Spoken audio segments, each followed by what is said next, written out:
The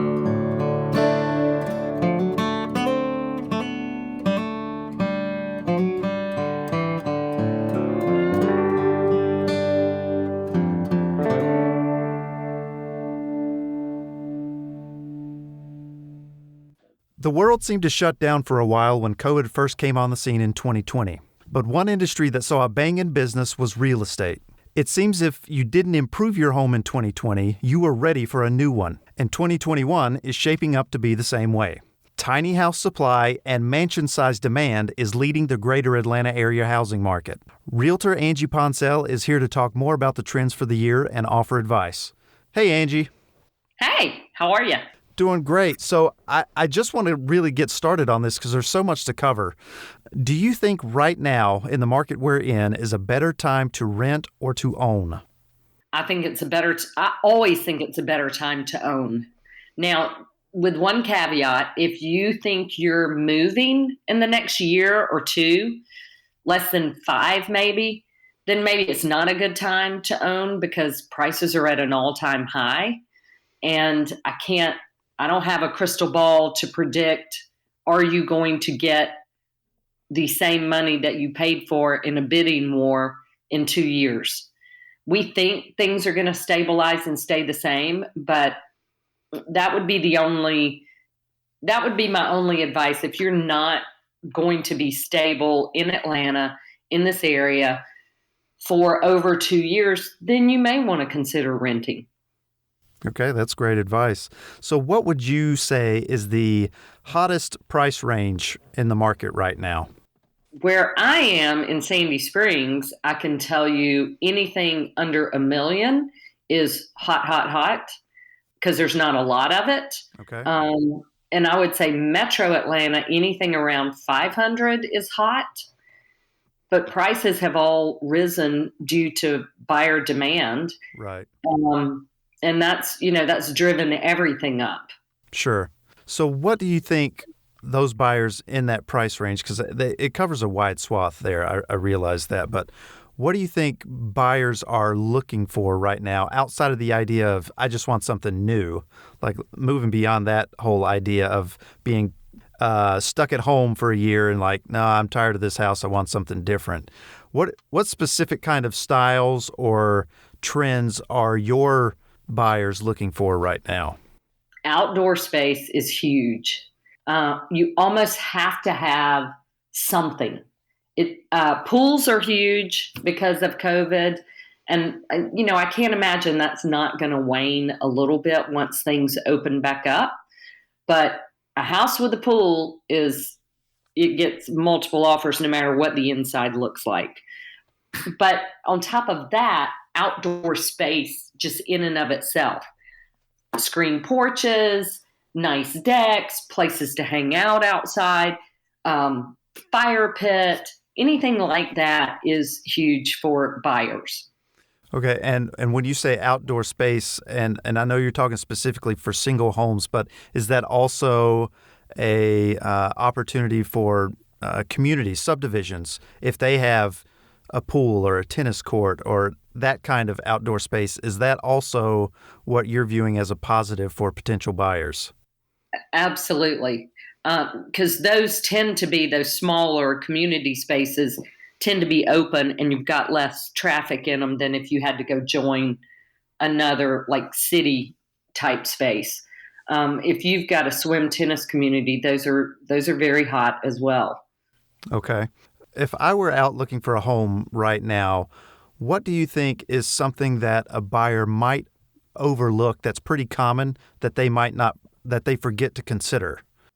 God, that's a good one. Yeah. Let me think about that. I think one thing that buyers today, they all want a house that's done, that's renovated. They don't have to do anything to. And one thing they overlook is that's great, but what's the neighborhood? What are your neighbors like? That's far more important to your happiness in a home than the home itself, is the people you're surrounded by. And I've seen a lot of buyers go on a busy road, not be in a subdivision, do things like that just to get that perfect looking house for Instagram. Sure. And yet they forget that the neighborhood's what makes you happy. The people you're surrounded by is what really makes you happy. It's not the house itself that you're in. Sure. So, how do you suggest buyers find out that information more about their neighbors? Is there anything specific they could do? Well, I think I've always told to my clients, if you want to get to know a neighborhood, go walk it on a weekend. Go to the neighborhood, park your car, and take a walk around the neighborhood. You're going to see the neighbors out and about. Are they friendly? You know, do they exercise? Are they all out walking? Do they have dogs? Do they have kids? You're going to see all that if you get out and walk the neighborhood. Okay. And are you offering any advice for people who currently have a home and want to sell it and then are trying to find something? Are you finding that a lot of people are trying to find something bigger, or are they downsizing in your clientele? Well, it's both. Okay. I have a lot of clients who are looking for bigger. I have some clients that are looking for not necessarily bigger space, but better outdoor space because they don't have good outdoor space, especially if they're now working from home. They'd like to be able to sit on the porch or sit on a deck and work on their laptop. It just depends on who they are, but most people are looking for better space that fits the now working part time from home. Even though I know a lot of people are starting to go back to work, I still think there's going to be that flex time. And so they want to make sure that they've got a designated office and they're not just working in the dining room or in the kitchen. Right. Yeah, that's where the kids were having to work when school was closed for a while for us last year. It was bedrooms and dining room table or wherever we could get Wi-Fi signal. Well, you're exactly right. And that's what everybody was doing, especially with everybody home. When you had kids home at school, both parents are home working. I mean, there's not enough spaces for everybody to spread out. And I think that's more of what people are looking for. It used to be, I want the bedrooms and baths. Now people are more focused on what's the other space? Is he going to be able to have an office? Am I going to be able to have an office? Are the kids going to be able to have a place to work in case we ever go through this again? Right. Which hopefully we don't. So, I'm with you. Hopefully, we will not. well, that's all great information. And what going back to the styles thing from that standpoint, are when people are looking for brand new, like done houses, or even if they're like, oh, I see an opportunity here to fix this up, what kind of trends are you seeing from a design style from your buyers that they're looking for or wanting to do down the road? Well, we still have the white kitchens. They're still popular, but a lot of them are moving more toward painted cabinets, whether it's the grays or the blues or the greens. A lot of cabinets are being in the green family now, whereas before it was all gray and white. We're seeing a lot more color. It used to be all gray and white, but now I'm seeing color being reintroduced. And that's an opportunity I should mention.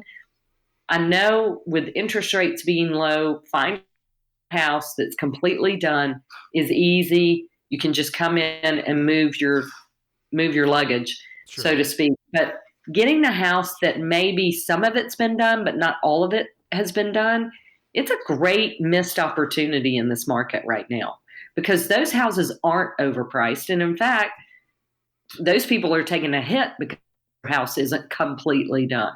And that's a great opportunity for buyers to get into a good neighborhood or get into an area that they didn't think they could.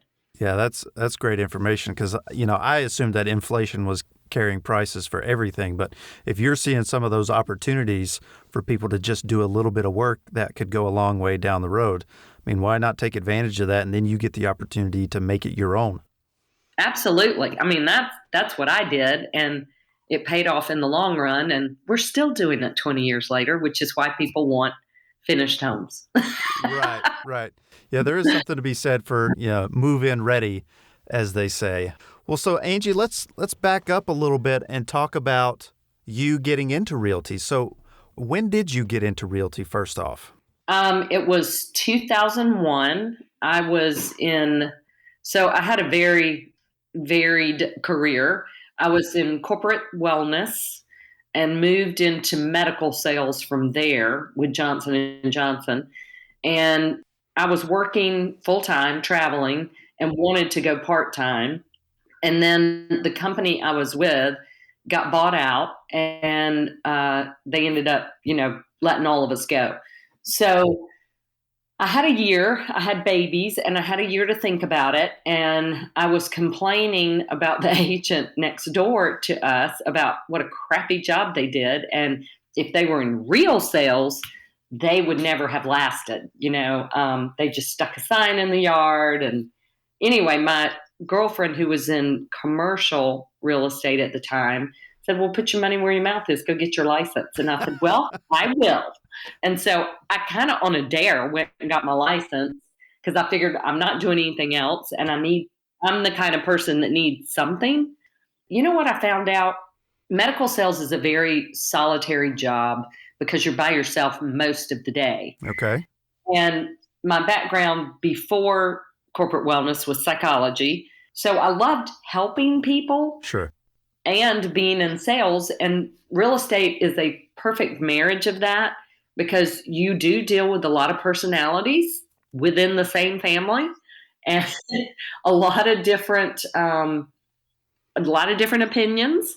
And being the middle child, I'm used to negotiating and merging everybody's ideas. So Right. it's Uh-huh. you know it's kind of a perfect fit. I've been doing it for 20 years. I absolutely love it. It's different all the time because the market's always changing. I've never been in this market. Um, when we were in the market of 2009, never been in that market. And you learned a lot about short sales. I didn't even know what a short sale was before that. So there's always something to learn no matter how many years you've been in state because it's constantly changing. And now I'm doing a little bit of commercial real estate on top of my residential. Okay. And what made you want to start considering commercial real estate? I call it my retirement plan. And the only reason I call it that is because it's easier to keep doing commercial because you're not tied to the weekends as like you are in residential. I do love though the relationships I develop in residential, and I love helping my clients and getting to know them and getting families. So that's probably why I'll never truly give up residential. But my husband builds self storage, and I was helping him on a couple of projects, and that's kind of how I fell into commercial. Well, that makes sense. And I think you brought up a great point, talking about schedules and that kind of thing, because, there's, to your point, there's a lot of opportunity for realtors right now for home buyers and that kind of thing. And if you are considering a change in careers and saying, I want to take advantage of this market and potentially get into realty, what advice would you offer to somebody that's never done realty before or doesn't necessarily know a whole lot about what it takes to be in the industry? I would tell them to call somebody. They're welcome to call me, and I will be completely bluntly honest about it. I think the number one thing that most people don't realize when they get into this industry is you're opening up your own business. There's nobody give you a paycheck. You're not going to get handed clients. I mean, you're opening up your own business and you need to be able to have enough money to start that business. It is the cheapest job that you can get into and make unlimited money. It doesn't take a lot of state, but it takes some money to get your clients and get it going. Okay. So I know that you work with Keller Williams, so you're kind of under that umbrella, but you're kind of saying that just because you're with a particular, you're fine. So just because you're under a realty company, that doesn't mean that they're handing you clients. No, I'm an independent contractor with Keller Williams. And now some companies may tell you they're going to provide leads, but I don't know of any company that gives you your clients, that gives you leads. That's up to you to lead generate and get on your own. And that's, you've got to be self disciplined. You got to get up every day and realize that you eat what you kill And if you don't kill anything, you're not going to eat anything. Right. So, you've got to get up and make the phone calls and get out there and let everybody know you're in real estate. And it's constant. It's a constant battle to stay top of mind. And that's one thing. I don't think there's any realtor out there that would say, I would love not to have to lead generate anymore. I mean, it's fun once you get into it, but you do have to time block and make phone calls and send postcards and send emails, and um, it doesn't all have to cost money, but it has to be consistent. And and anybody who starts their own company will tell you it takes 18 months on average to get your company running and going on its own. That's not to say you won't make money before then, but you have to stay the course. I think 85% of them start and get out of the business because they don't realize that how hard it is, how much it takes to get a steady business going. Yeah, I think there was a study a few years ago that said just entrepreneurs in general, within the first year, half of them have already failed. And I think it speaks to your reasoning right there is people don't understand the undertaking it is to get a business off the ground, promoted, and then become successful.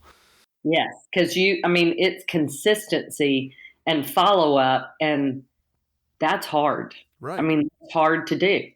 So, what are in that vein? Because again, it boils down to building relationships with people. So, what is your favorite thing to do for your clients as far as just a nice little thank you or I appreciate you being there? Like, what is your kind of go to for those type of thank yous or appreciation things for your clients? Well, I like to do, and this has hurt me during COVID because I like to do events, to be in my client's face, Sure. Right. so to speak. So I had to learn how to do a different kind of lead generation during COVID, and I had to make more phone calls. But for instance, for my neighborhood, when the kids get out of school, I do a Kona Ice event that's free for all of them. They can just come, get a Kona Ice, and everybody can talk and see each other and socialize. And I actually did it last year during COVID, and it was amazing how many people came because they were just dying to have some social interaction. Those kind of things. I've got a colleague who she does pies in for Thanksgiving. She gives all her clients a pie to come by and get a pie, and it's gotten so big that she rented to do it. So there's all kind of things that people do. Some people do client events at a brewery or 5K runs. It just what I would say is anything you do needs to be authentic to you. It needs to be something that you would normally want to do or enjoy doing because you're not going to keep it up if you don't enjoy doing it. That also kind of speaks to just you being a member of the community, right? Because you're not just like with the Kona Ice thing, that's not just you doing it for your clients. You're doing that for your immediate community too. So, Right. So I mean, you don't have to be my client to come. right. Um, in fact, and everybody has, gosh, especially in Atlanta, you got at least 3 or 4 agents that and it's just staying top of mind and using the agent that you think will best help you with that house in that community. So I imagine you're using social media quite a bit. I know you've been doing some YouTube videos fairly recently. Are you seeing any traction for those types of things, or is it you're still getting more bang for your buck out of your email generation and your phone calls and just kind of meetings in general? Well, so I am doing social media. I have started the YouTube videos, and that's something I haven't been as consistent with recently because I added a partner and we're getting ready to start that back up. And I have seen some momentum on that. That having said that, though, I am I'm not a natural social media person, So it takes scheduling it, remembering to update social media.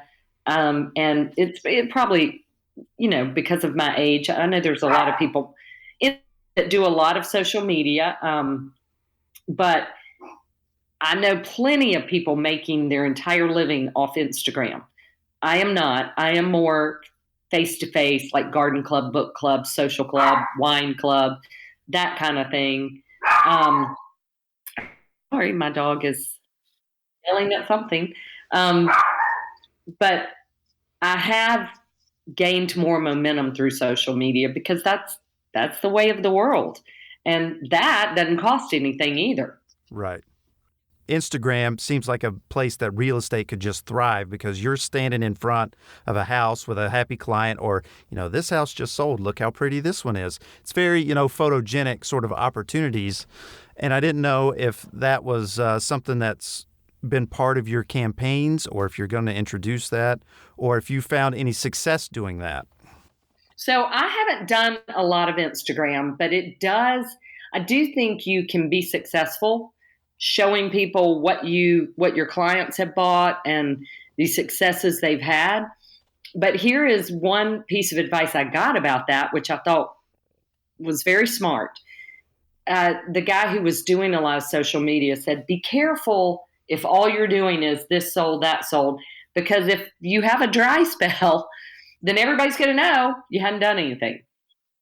So you got to make sure that your posts are maybe more related to look at this kitchen versus this kitchen, and intersperse your clients in there, but not necessarily make it all about just sold listings. Right. Well, and I think that speaks to the larger game in itself, is that doing this sold, that sold is more of a look at what I did, as opposed to what he's talking about, which is this kitchen to this kitchen. What do you like? What do you want to look for when you're potentially working with me, kind of thing? Right. Because I can tell you, I mean, the agents who just post, I just got this listing, this just sold, that that's and I am an agent, but I'm not really interested in that. And you notice with the likes, they don't get near as many likes on that as if they did something that people may actually be interested in that has nothing to do with the agent. But it still reminds you that they are an agent and help you buy or sell your home. But I feel like it has to be in a way that's more about the consumer and less about the agent. Right. I think you bring up a great point there, in that, okay, someone has and this is a hypothetical here, but someone approaches you that they want to sell their home and they want you to be the selling agent of their home. Right. Is there a situation where you're like, this isn't ready to sell, or I'm not going to take this on as your agent? Please, that they would want to go look for someone else. Is there anything that you would turn down? Well, if it's outside of my geographical area, for instance, I have a client I'm working with. Um, he flips homes and he's looking all over Atlanta. And we did a house that was an hour from here. And I did it, but I told him, I said, if you do another one in this area, I don't think I'm the right agent for it. I did a great job, but it took a lot of my time, and I just don't think it's a win-win for us. And that is how I look at it. I mean, I will go into a listing presentation and ask people. My husband will say, I talk myself out of more money than anybody else. He knows. I go in and my first question is, why do you want to move? And I've had a lot of clients who, after I brought the stager in or brought an architect in and we did the numbers, they realized it really wasn't the house they were in. It was just how they had it set up, or it was a couple of tweaks and they would love their house. So, and if they wanted to stay in the area, would moving solve that? Because I've had a couple of clients who I kept saying, I think you need to stay and just add on, renovate, whatever. And they moved and they regretted it. Because if you're in one area and you're moving up 100,000, you might get a totally different house. If you're in Sandy Springs, Buckhead, and you're moving up 100,000, you're really not going to get a different house. So sometimes it's not worth you doing all of that, and it's much better to stay and renovate. So you're feeling like, in certain areas, go ahead and make that improvement to your home, even though prices for supplies and things are up right now. It still may be worth it to just renovate your own home rather than move. Absolutely, absolutely, because you're always going to have a market for a finished product. Especially, I don't think that's going to change either with HGTV. I mean, when I bought 20 years ago, that wasn't a big thing. Everybody bought a fixer upper. I mean, that's what you did. You bought a house that you fixed up. But now nobody wants a fixer upper unless a professional's doing it and flipping it, or that's your thing. And it's not as prevalent as it used to be. Okay. Yeah, it's really interesting. I'm sure you've seen a lot of, as you've said, trends change in the last 20 years or so being in realty. And that's got to keep it fresh for you because I know, like, for the last several years, talking about HGTV, you had the modern farmhouse look was really, really big for several years, thanks to a couple of particular shows on that network. And Yes. are you so outside of the outdoor space? What would you say are sort of those trends right now? Is it still modern farmhouse look, or are people looking beyond that? I know you said the colors have shifted a little bit, but what about some of the other, like, quote unquote styles? Do you think are starting to come back or have never been around and it's new? I still think open floor plan is something that everybody wants. Um, I don't think that'll go away either, even though it wasn't a trend years ago. Now it is definitely a trend that I think is here to stay. The den open to the kitchen, and a lot of people want a bathroom for every kid. I don't know what they're going to do when they go to college. They're not going to know how to share, and that is what the real estate agents say. That's a trend that needs to probably go away because you're not helping these kids. But if you think about it, when I went through college, it was a hall bathroom. There was no such thing as, and every three of us shared a bathroom growing up. Now you can share a bathroom, but most people would rather have every kid have their own bathroom, and all the colleges are building those suites where four of you share a bathroom. And the whole baths are kind of going away. So I guess it's just, the trend of where everything's going. Right. Yeah, it's always interesting for me to kind of see where things are going and where they came from and all that. And I want to go back a little bit in time, I guess, and ask you, because since you started in '01, you lived through that housing crash and worked through that in the '08, '09 timeframe. And what do you think helped you get through that? Because I'm sure housing sales plummeted, prices absolutely plummeted. So how were you able to kind of manage that situation and still want to stay in realty? Well, it was tough. I can tell you, a lot of people got out of the business. A lot of builders got out of the business. They didn't have a stomach for it. Um, I think for me, just because of my personality, I love change. I didn't love that market. Let me be very clear. I didn't love the market, but I'm very adaptable. So those of us who stayed in the business learned how to do short sales. We learned, how to shift our business, do a lot of rentals, anything to keep our business afloat. And in fact, Gary Keller came out with the book Shift because it was a time to shift your business. And it is really true. And the lesson I think everybody took home during that time was, yes, you can put yourself in a market like I do. Let's say an agent specializes in Woodstock, but don't put all your eggs in one basket on price range, because during that time the high end homes weren't moving for years, you know? Um, so it just reminds you that you need to stay versatile. And would I want to go through that market again? Absolutely not. There was one year I don't think I made $10,000. It was awful. And because my husband's also in commercial building, it was tough. Luckily for us though, we live in a ranch that we bought very cheaply way back when, and we paid cash for our renovations when we did them, which is why we still have renovations to do. And that's what I always tell my buyers: buy less than you can afford, because you never know what's going to come down your way. You never know if you're going to have a kid that has special needs and you need to quit your job, or one of you needs to quit your job, or you're in a car accident and you're unable to work. Just buy below your means so you don't, in a catastrophe, have to also move. Because I saw a lot of that. People lost their homes and had to move and move into a rental, or, and that on top of going through something like that, you don't want to have to move in your house as well. Right.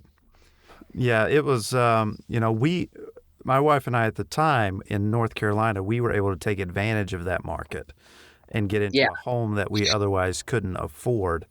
But turning around when we had to sell it and move to Georgia, we didn't really come out because the market had not recovered at that point enough. right. So it didn't really matter. So we are of the mindset where you're better off just enjoying what you have rather than just moving, because you don't buy a house to make a profit on it down the road, or at least from our perspective, we buy a house to live in it and enjoy it and make it what we want. And I don't And know. I think that is something, that's what got us all into trouble to begin with, because prices were going up so fast. Everybody was buying real estate and then selling it to make a profit. And I think we've come back to buy a house that you want to live in and enjoy, that you can at least get your money out of when you move, but don't depend on it to make you money. Right. Yeah, and but to that point, do you feel like prices are headed that way again right now? Well, yeah, I mean, I think that what got us in trouble back then was the interest only loans, where you could buy a house for nothing down. You only paid interest. So you had no skin in the game. But now, I don't think we're going to be in that position, but prices are going up to where, if you're thinking about moving in the next year or two, this year may be the year you should move to get the most value out of your house. And I've seen that a lot, is people who weren't thinking of selling, but, or at least not this year, decided I'm gonna go ahead and sell because the market's so hot, and I might can get an extra 50,000 out of my house. Why not? Right. Yeah, it's so amazing to me that people are willing to sell right now. I'm like, but if you're looking for same size house or bigger, you're going to be paying that much more. Exactly. So that's, and then the other part of that too is, if you're thinking you'll rent's at an all-time high too. So I would advise anybody who's thinking about selling their house to really put some thought into what you're going to do. Are you going to rent? I've seen people who sold their homes before the kids graduated from high school because they wanted to go ahead and get that money out, only to discover that they were paying twice their mortgage and rent, and they should have just stayed in their house. So it pays to really look at, what am I buying if I do sell my house? What am, what are my options to buy or rent, and does it make sense to sell? Even though it's a great market, it may not, once you do all your numbers, really make sense for you to sell right now, because you're just going to spend more money, like you said, in buying something. So that's a wash, unless you really want to move to get a different kind of home, or you're going to pay far more in rent than just staying in your house and paying your mortgage. Well, and I think you brought up, another great point. What do you suggest? Let me see if I can word this correctly. Okay, say I decide that I want to sell my home. What's the first step that I need to do from a research standpoint to find out if it's worth it? I would call a local realtor and I would have them come to your house and tell you what they think you can sell and what's realistic, and is it worth the money to sell now? Is it, if a lot of people who have second homes are selling now because they've already got a place to live and they can move out of Atlanta and work there until they figure something out. I mean, I've got one client house, they have a second home, and they're just going to rent an apartment while he's working here for the next 6 months, and then he's permanently going to be out of Atlanta. Um, that's why a lot of people are selling, because they now have the option to live anywhere they want to. So that's what I would say, especially if you're leaving a place like Atlanta that can be pricey and you're moving to somewhere else that's not near as pricey. It may be a great time to sell, even if you're overpaying wherever you're moving. So on the flip side of that, when you're saying, call an agent and have them come look at your home and tell you whether or not it's time to sell, how do you know if that agent is somebody you should work with or stay away from? Because let's be honest, I mean, the market's hot right now, and there may be realtors out there that will take anything and everything and tell you sell it now because they're looking for a paycheck too. So, how would you tell a potential realtor client whether or not they should choose that particular realtor? That's a good question. And I think at the end of the day, it's a gut call. But if you've ever worked with them before and know what they've done, that helps. If you haven't, I'd look at what have they done? What have they sold recently? And did they get list price, and or did they overprice it and did it have to come down? Because we've seen houses having to be reduced now because they're just totally unrealistic. And I think that's kind of where we are, is at the top of that little hill, and I think we're going to stabilize after this. But I think you got to do your homework with the real estate agent. Look at what they're doing on social media. See if you can find somebody they've worked with before and can, if you know them or know somebody who knows them. I mean, it's like a job interview because it is a job that they're interviewing for, and you should treat it as such. I mean, most people will hire the first agent that they interview. I mean, I don't know if that's right or wrong. I just think I am interviewing for a job when I come to talk to you about your house, and I take it seriously.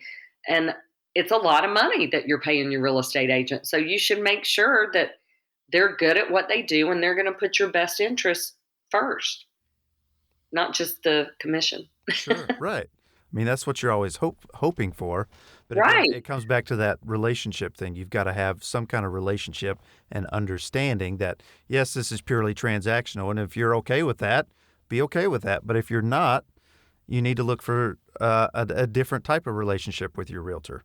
Yeah, the good agents, those of us who have weathered the storms, we're in it for a lifetime. So we don't feel the everybody, yes, you should sell and price it high. Some people, I have said, I know it's a great market, but where are you going? Stay in your house. What are you doing? Right. It's a conversation. It's a consultation. It's not a, I'm going to come in and list your house. I walk into it with, I'm not sure what we're going to do here. Let's talk about it. Let's talk about your goals and what you're looking to do here. Well, Angie, you've provided a ton of information in this podcast, and I really appreciate you being a guest today. Real quickly, I want to give you an opportunity to let people find you. So if they're looking for Angie Ponsell, where can they find you? Websites, phone numbers, a YouTube channel, any of that information you want to pass along, please feel free to do that. PonsellLuxuryGroup.com. You can find me there. My cell phone, 404-226-2002. You can find me there. Angie Ponsell at KW.com is my email. Ponsell I think if you type in Angie Ponsell, I am the only female Ponsell in Atlanta. You should be able to find me. That's fantastic. And then, they're going to be looking for more YouTube videos from you. Well, we're coming out. My sister-in-law, Shannon Ponsell, she's now Parkerson. She has joined my team, and we've launched the Ponsell Luxury Group.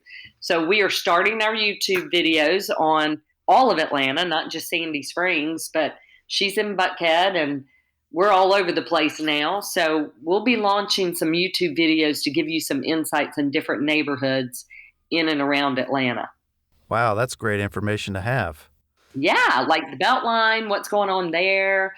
What kind of communities can you find down there? Smyrna's a hot little pocket. Downtown Woodstock. I mean, Milton is hot. I mean, there's a lot of great areas in and around Atlanta. And they all offer very different living opportunities as well. Absolutely. And it just depends on and what, I used to say proximity to work. Well, now you might have the opportunity to live where your people are, whatever that is.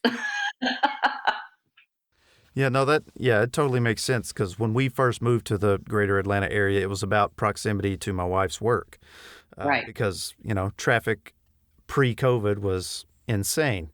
And it would take her, 45 minutes to go 9 miles. Right. So a lot of that has shifted now, and it's really going to be interesting to see long term if it stays down, because the commute is not as bad OTP outside the perimeter, I would think, as it used to be. I'm sure there's, 485 and stuff like that. I don't really see that changing. But, locally on the back roads and where people live and driving to work, I think I hope it's going to stay a little different now. It makes life a little bit easier. Right. No, I agree. And I think, you're going to see a lot of flex time that you can go in, and you go in 3 days, stay home 2 days. You can go in different hours to avoid the traffic. So I think as bad as the pandemic was, the good thing that came out of it was now people can have some flexible time and work from home. And I think that, there's always a silver lining, right? Sure, and I think absolutely. that might be the silver lining. Right.